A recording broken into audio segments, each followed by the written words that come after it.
point, we are getting, at least in California, some more Newsom bucks. Stimulus update. Relief checks worth $1,050 to be sent out to Californians in October. Eligible residents of the Golden State can expect to receive direct payments of up to $1,050 as part of inflation relief efforts to combat rising costs for consumers. The middle class tax refund, as the payments are titled by the state of California, will be sent out to eligible residents beginning next month via direct deposit or state-issued debit cards. All payments are expected to be issued by January of 2023. Eligible applicants must have been residents of the state for 6 months of the 2020 tax year, filed 2020 taxes by October 15th, 2021, and earned less than $250,000 a year for single filers or less than $500,000 a year for couples. The state also says that if someone was eligible to be claimed as a dependent for taxes in 2020, he or she, I'm surprised they didn't put they in there too. For California to be so outwardly non-binary phobic is just absolutely disgusting. We need a statement from Gavin Newsom on this. He or she is ineligible for the refund. The amount people will receive from the refund will depend on the income of recipients and if they have any dependents. Married filers who make $150,000 or less and have a dependent will receive the maximum $1,050 payment on the high end. Single filers making between $125,001 and $250,000 with no dependents will receive a payment of $200 on the low end. So they are making sure families get the $1,050. And, you know,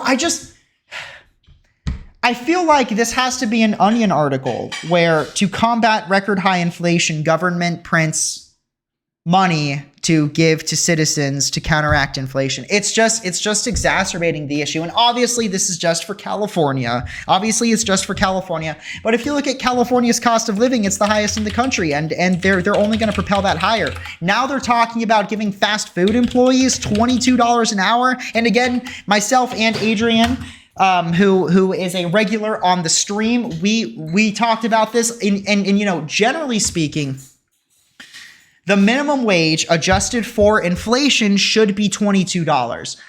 But I think restricting it strictly to fast food workers is like, if you're increasing a minimum wage for one sector of the industry, you might as well just increase it for the entire population, 22 an hour, which again will technically help people by getting them more money in their pockets. But what's that going to do when the price of bread for a loaf of bread goes from $5 to $7 or $8 or $9? Then people are still going to be priced out.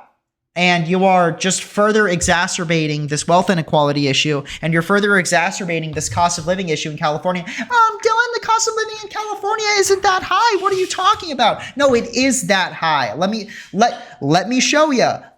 Let's pull up this handy dandy map of all of the United States. All of the United States here.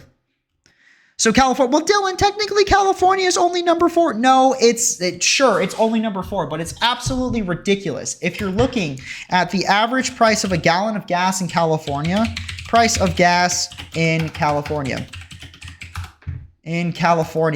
take a look. Average gas prices. The national average, $3.71. The average gas price in California is $5.76. It is a clear $2 over the national average, and this is only going to get exacerbated by basically infusing another $10 billion into the money supply in California. And again, the argument as to whether or not it is a good or bad thing to print out stimulus and give it to people, that's an argument for another day. But right now, based off of historical precedent of what happens when you give an extra $10 billion to your population, the price of everything is going to go up. So the price of gas is going to go up. The cost of rent is going to go up. I know a good amount of people who are already being priced out of being able to rent on their own, and they have to live with their parents, or they have to live, in a 2-bedroom apartment. They have to live with like 6 or 7 people because that's how they afford the rent. It's outrageous. California is truly outrageous. Now, being a California resident, I will happily take the Newsom bucks. Am I against them from a monetary standpoint? Sure. I would prefer that we don't print the money. That being said, if the California government is giving it out, I will happily take it. I may disagree with it, but if they're already doing it, why am I going to deny however much they give me? I don't know if I'll get the full 1,050. I hope I don't get just the 200.